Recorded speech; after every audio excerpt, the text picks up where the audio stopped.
열왕기상 13장 20절에서 34절. 그들이 상 앞에 앉아 있을 때에 여호와의 말씀이 그 사람을 데려온 선지자에게 임하니. 오늘은 그 13장을 읽으면서 우리는 이해가 안 되는 것들이 꽤 많습니다. 이런 것은 13장 말고는 줄 수 있는 방법이 없습니다. 그래서 이게 굉장히 귀중한 말씀입니다. 다 귀중하지만 13장을 잘 이해하면 우리는 신앙생활 하는데 굉장히 도움이 되는 거죠. 분명하고 확실하게 되는 거죠. 이 이야기는 지금 3일째 묵상하는 것 중에서 마지막에 묵상하는 겁니다.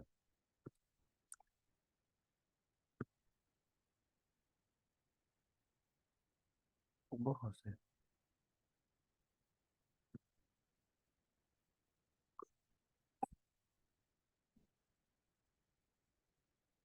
아직 부족해서 매끄럽지 못한 것 죄송합니다. 이 3일 동안 묵상할 때 다른 것이 아니라 선지자들의 이야기입니다. 남쪽 하나님의 사람, 여러 가지 말로 표현하지만 하나님의 사람으로 그냥 대표 명사를 쓰고, 또 이제 북에 있는 늙은 선지자를 늙은 선지자, 이렇게 두 가지로 해서 이야기를 해야지 우리가 이야기하기가 쉽습니다. 성경적으로 얘기했다 저 얘기했다 하면 또 시간이 많이 걸리니까요. 그래서 이 남쪽 하나님의 사람이 늘 성전 앞에서 기도함으로써 하나님의 영을 받고, 북쪽에는 지금 성전이 없어서 우상을 섬기고 있다. 네가 가서 말씀을 전해라, 선포해라. 그리고 가서 돌아올 때는 먹지도 마시지도 말고, 거기서 그 사람들 집에 들어가지도 말고 바로 옷 가던 길로 가지 말고 돌아와서 집에 와서 밥 먹으라. 하나님이 그렇게 얘기를 하고 올라가니까 북쪽 왕 여로보암이 제단에서 제사를 지내고 있는 것을 보고 제단을 향해서 메시지를 전합니다. 이제 앞으로 300년 뒤에 너희들이 와서 그 제단에 섬기는 제사장을 다 제물로 바치고, 죽은 사람은 뼈를 그 위에서 불태울 거다. 그렇게 제단을 향해서 소리 지를 때 이 여로보암 왕이 제단을 이렇게 높이면서 그 앞에서 제사를 지내고 있는데, 그 제단이 무너진다고 생각하니까 기가 막히고, 그런 말이 혹시 있다 하더라도 저렇게 내 앞에서 소리를 지르는 사람이 있나? 그러면서 저놈 잡아라! 그리고 손을 폈는데 손이 안 오라답니다. 그래서 오랫동안 그렇게 해놓으니까 팔도 아프고 그냥 온몸이 뒤틀리잖아요. 그러니까 부탁을 합니다. 내 기도해서 내 팔이 제대로 되도록 해달라. 선지자가 턱 여로보암의 말을 듣고 기도합니다. 부러집니까? 회복이 됩니다. 그러니까 왕이 어떤 생각이 들었어요? 그냥 보내서 안 되겠다. 밥을 먹여서 보내야 되겠다. 내가 선물 줄 테니까 우리 집에 가자. 그러니까 이 선지자가 당신의 재물을 절반 준다 하더라도 나는 안 가겠습니다. 먹지도 마시지도 않고 오던 길로도 안 가고 딴 길로 가겠습니다. 그렇게 딱 얘기를 합니다. 근데 북쪽 선지자는 사실은 왕이 제사 지내려 하면 다 나와야 되죠.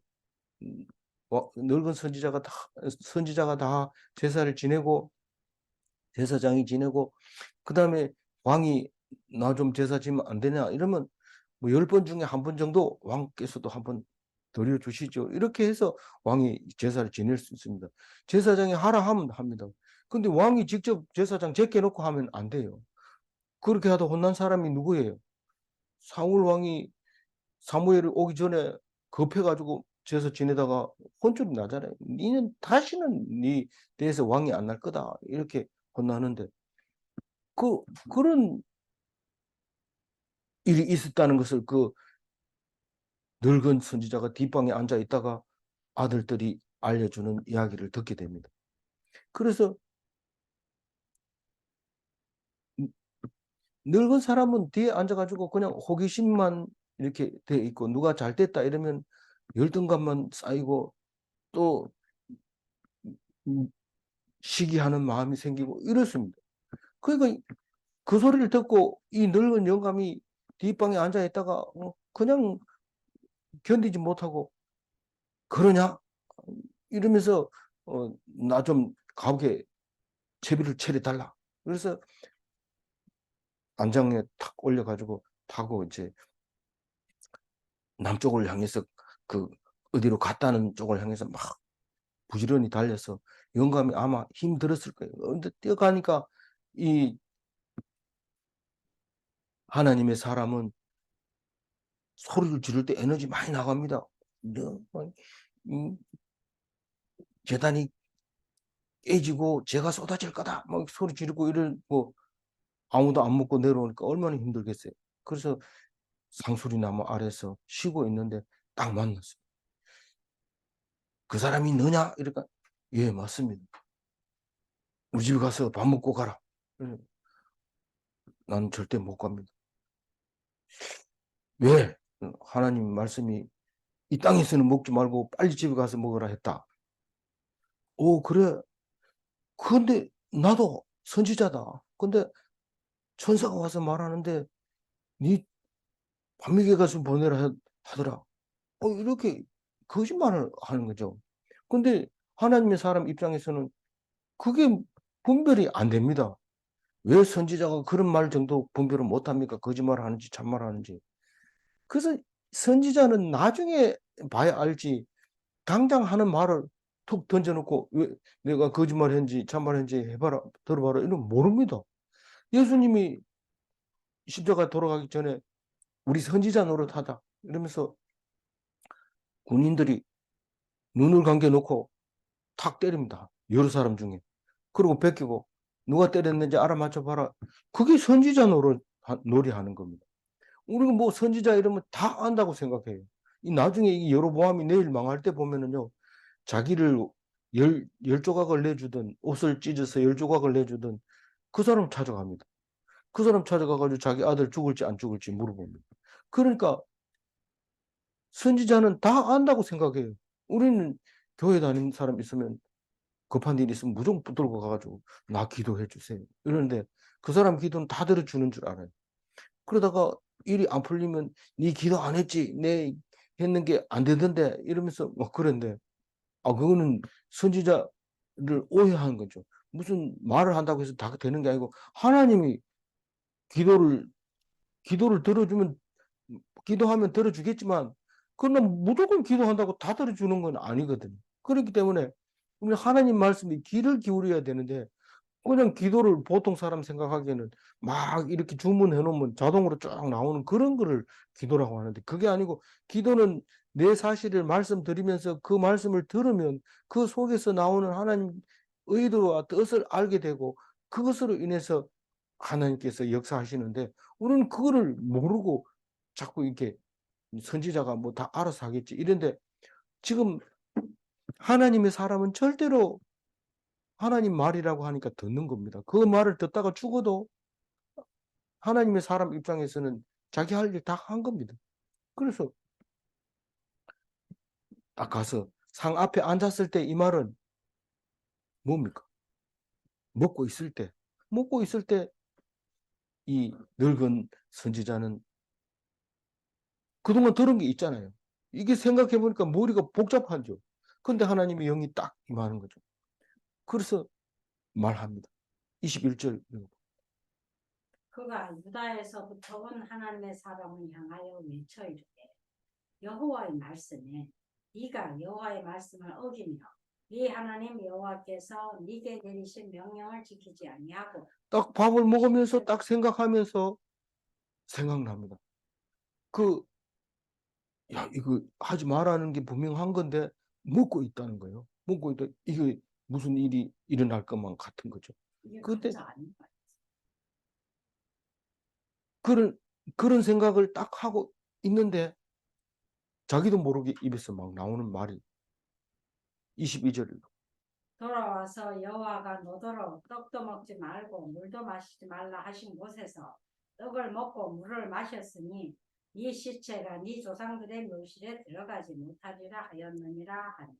분명히 하나님이 그렇게 얘기하는 거야. 야, 니 그렇게 하면 안 된다고 해서 그냥 가고 있는 사람 불러왔는데 이거는 그렇대도 하나님 말씀은 이루어진다.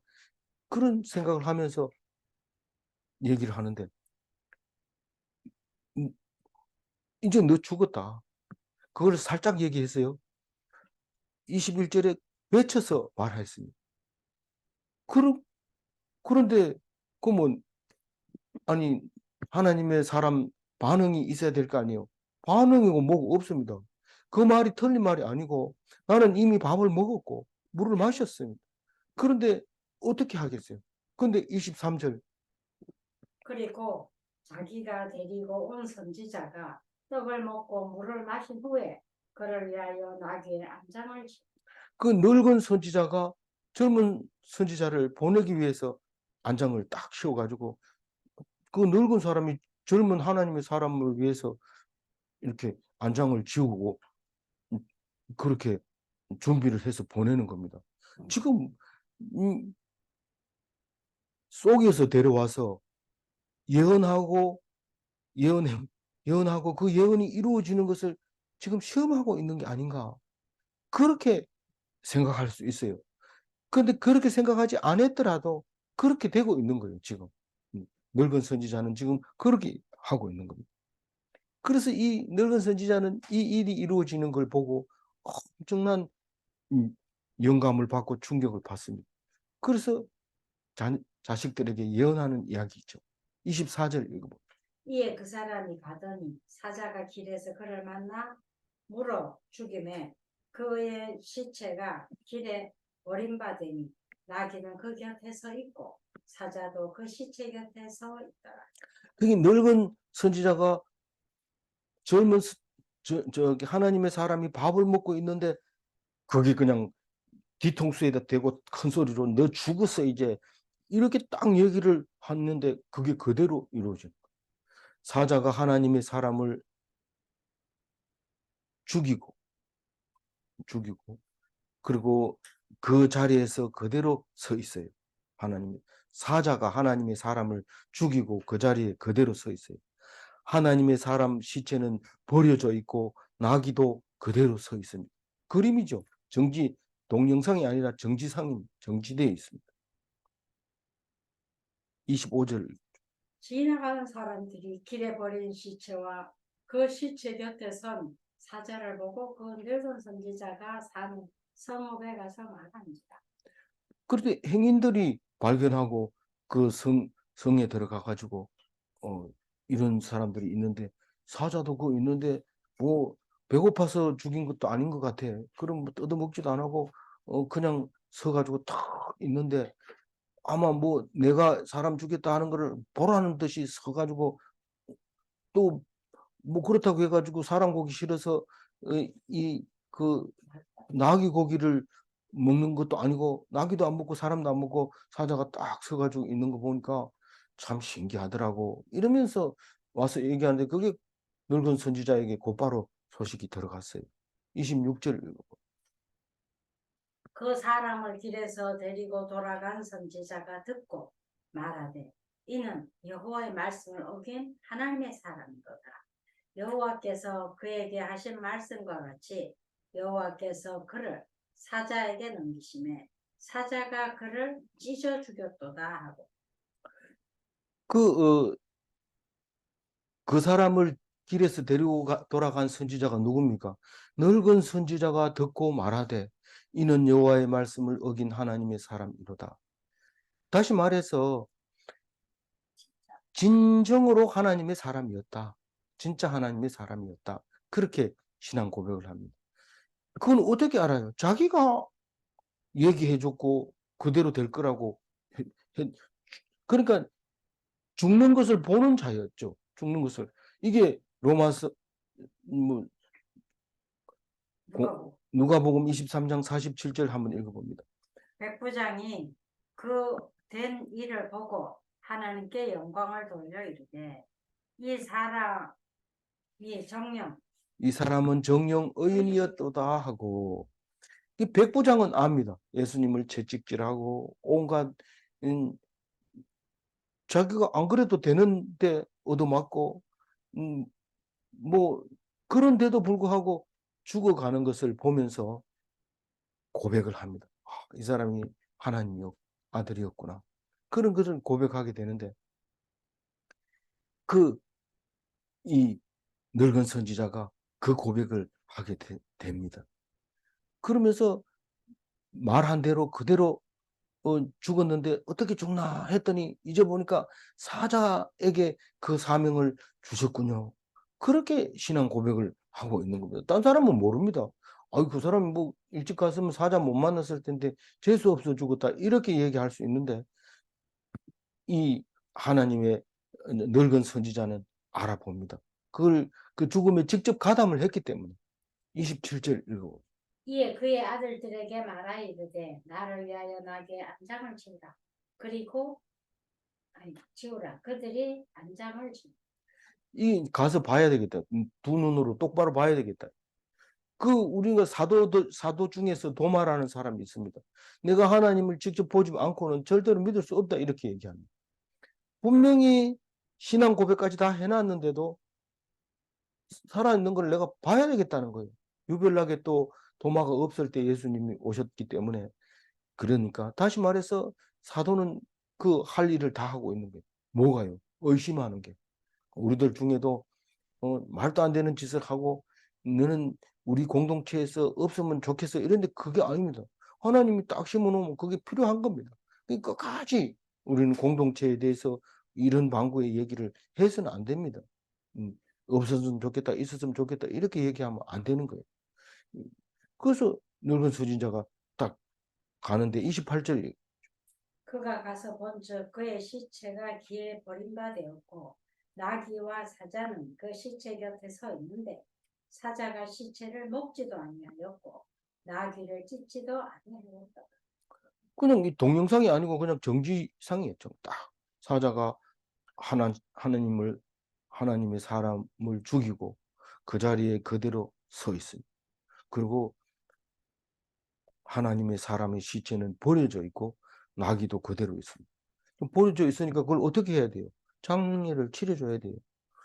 근데 늙은 선지자가 그 장례를 치러주죠. 그 29절에 늙은 선지자가 하나님의 사람의 시체를 들어 나귀에 실어 가지고 돌아와 자기 성읍으로 들어가서 슬피 울며 장사하되 이 늙은 선지자가 슬퍼합니다. 이 하나님의 사람이 죽었는데 그것도 자기가 죽인 거나 마찬가지예요. 속여가지고. 그 자기가 왜 죽였어요? 믿음이 없으니까. 하나님의 사람이다. 그랬으면 됐을 텐데 그게 맞나 안 맞나 확인해 보자는 거예요. 예수님 죽일 때도 그렇게 죽인 거예요. 믿음이 없어서 예수님 죽인 거예요. 믿음이 있었으면 예수님 죽을 필요 없어요. 성경대로 내가 왔다 그거 알았지 이러고 가면은 예수님하고 고기도 구워 먹고 이렇게 바닷가에서 놀다가 그냥 성천하면 손 흔들고 이러면 되는데 믿음이 안 가니까 죽여보자. 이게 진짜 죽는지 하나님이 사람이 맞는지 죽여보자.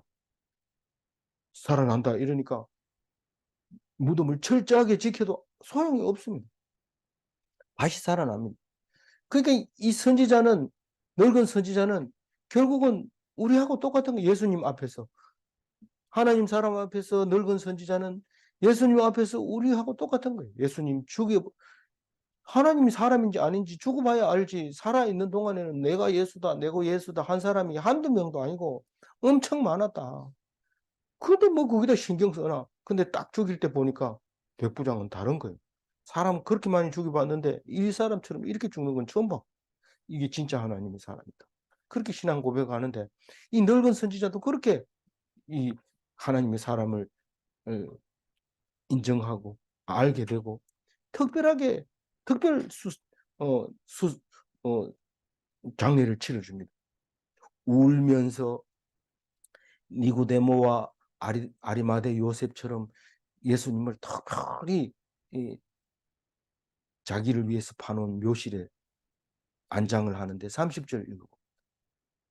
곧 그의 시체를 자기의 묘실에 두고 오라 내 형제여 하며 그를 위하여 슬피 웁니다. 그 우리가 그냥 이렇게 울면 이 사람이 뭐 왜 우는지 모릅니다. 어디가 아프나 이렇게 물어보기도 하고 어디가 뭐 왜 그렇게 우는데 이러지만 이 울면서 입으로 이야기를 하면은요.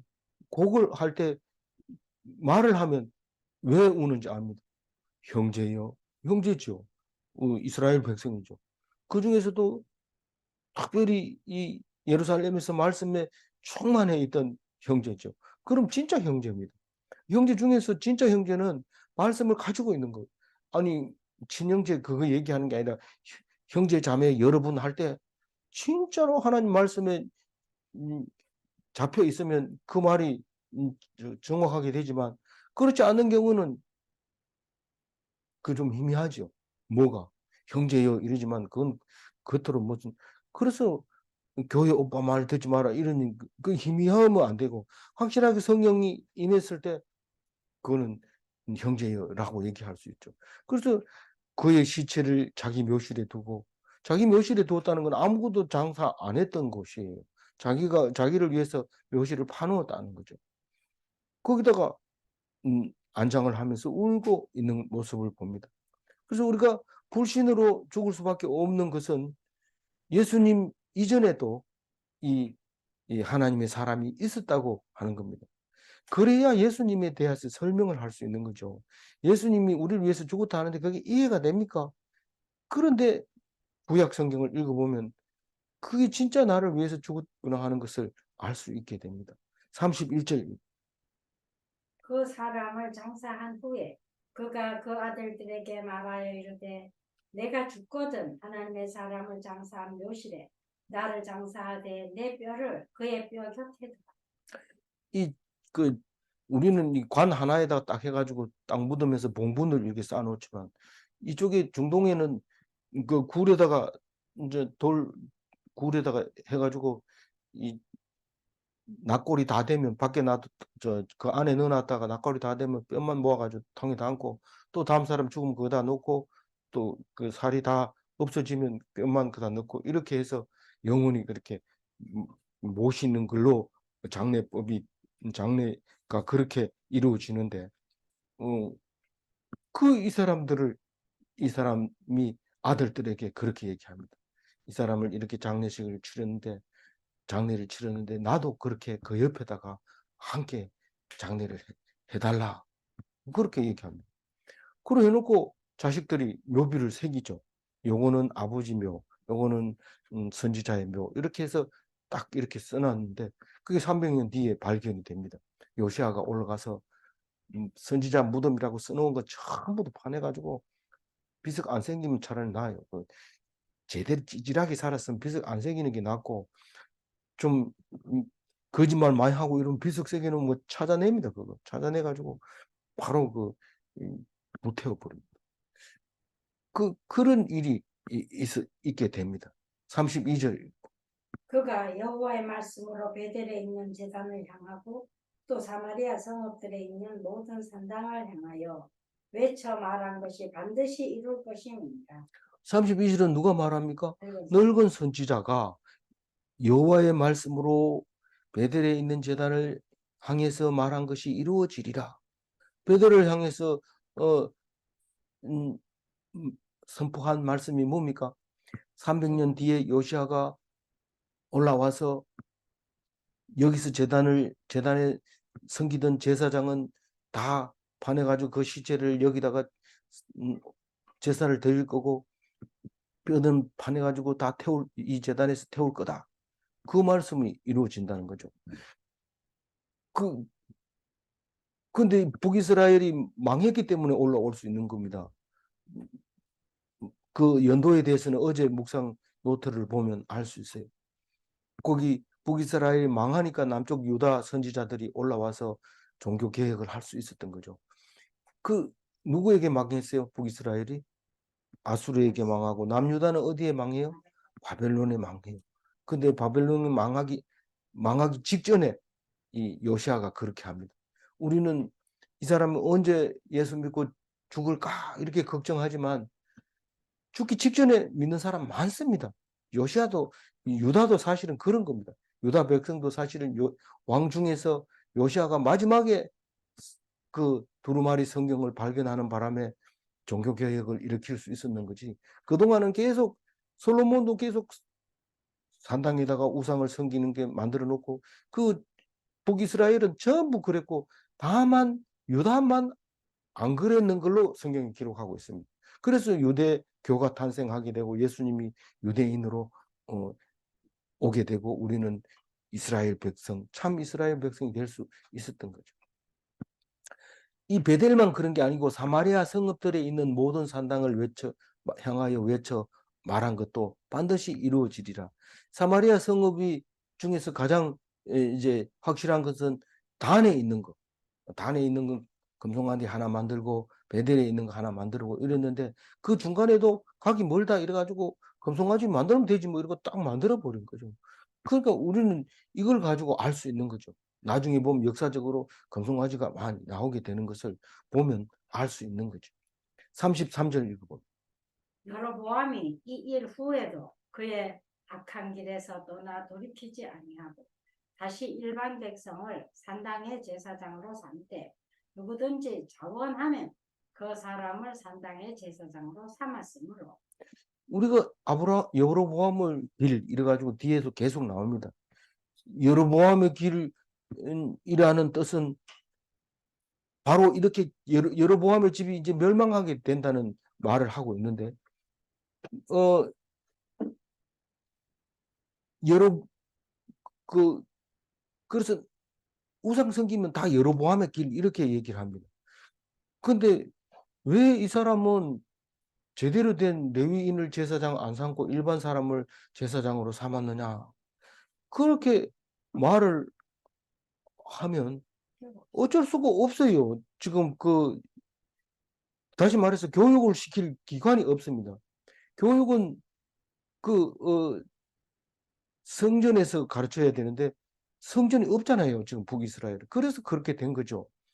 그러면 성전에서 하나님이 자동으로 가르치나 율법이라는 것을 찾아내고 율법에서 입각해서 그렇게 돼야 되는 거죠. 그러니까 우리가 얼핏 보기에는 나는 여로보암이 안 될래 이래도 소용없어요. 교회에 나와서 성경을 묵상하는 게 중요한 거지. 그런 사람이 안 될래 이런 결심을 한다고 될 일이 아닙니다. 딴 데 가가지고 아무리 여로보암이 안 되려고 해봐도 안 돼서는 안 되고 될 수밖에 없고 어, 교회 안에서만 제사장으로 하나님을 믿었을 때 예수님을 믿었을 때 제사장의 자격이 있는 겁니다. 그래서 34절 마지막 절 읽어봅니다. 이 일이 여로보암 집의 죄가 되어 그 집이 땅 위에서 끊어져 멸망하게 되 여로보암의 집이 다 이제 멸망하게 되는데 여로보암은 에브라임 지파예요. 여로보암은 거기 어디 사람이라고 그랬죠? 에브라임. 여로보암이 맨 처음에 등장할 때 집 이름이 나오잖아요. 저기 사르단 그쪽이라고 했는데 사르단에서 강 건너서 출근했잖아요.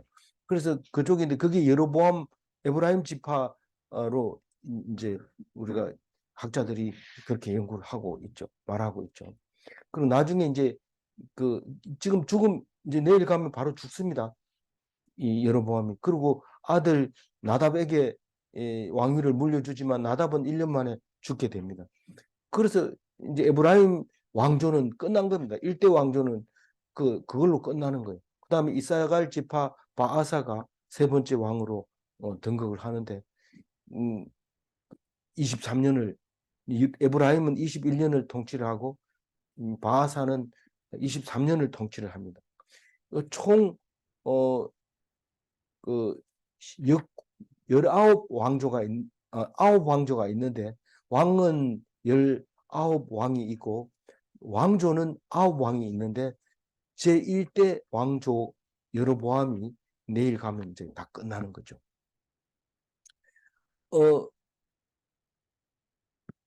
아무쪼록 이 성경 말씀을 읽으면서 우리는 이해가 안 가는 것을 깊이 읽으면서 묵상함으로써 다 이해가는 그런 건데, 특별히 13장만큼은 우리가 천천히 이 묵상을 해야 됩니다.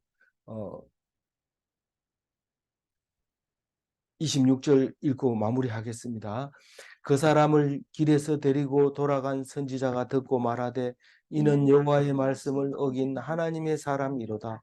여호와께서 그에게 하신 말씀과 같이 여호와께서 그를 사자에게 넘기심에 사자가 그를 죽였도다.